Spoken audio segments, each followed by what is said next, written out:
కేంద్ర బడ్జెట్ అన్ని వర్గాలకు మేలు జరిగేలా ఉందని కేంద్ర మంత్రి కిషన్ రెడ్డి అన్నారు. ఎన్నికల్లో లబ్ధి పొందేందుకు బడ్జెట్ ప్రవేశపెడతారనే ఆలోచనలకు భిన్నంగా ఈ బడ్జెట్ ను ప్రవేశపెట్టామన్నారు. రాష్ట్రాల వారీగా కాకుండా దేశ అభివృద్ధిని దృష్టిలో పెట్టుకుని ఈ బడ్జెట్ రూపొందించామన్నారు.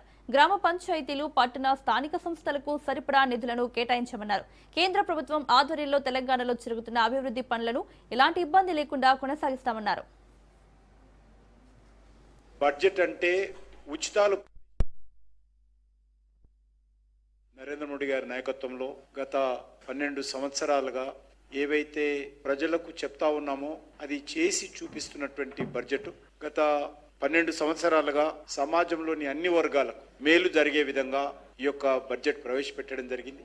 ఈరోజు ఒక చెడు అభిప్రాయం ప్రజల్లో బడ్జెట్ అంటే ఉచితాలు ప్రవేశపెట్టడమే బడ్జెట్ అనే విధంగా ఆలోచన చేస్తా ఉన్నారు. బడ్జెట్ అంటే ఎలక్షన్స్ లో లబ్ధి పొందడం కోసం మాత్రమే బడ్జెట్ పెడతారనేటువంటి ఆలోచన గతంలో ఉంది. ఆ రకంగా అన్ని పార్టీలు కూడా ప్రయత్నం చేస్తా ఉన్నాయి. ఎలక్షన్స్ అప్పుడు ఆ రకం కూడా కొన్ని భారతీయ జనతా పార్టీ ప్రభుత్వాలు కూడా చేస్తుంటాయి. కానీ ఈ సంవత్సరం బడ్జెట్ మాత్రము ఎన్నికల బడ్జెట్ కాకుండా దేశంలోని అన్ని వర్గాల ప్రజల సంక్షేమం కోసం, భావి తరాల భవిష్యత్తు కోసం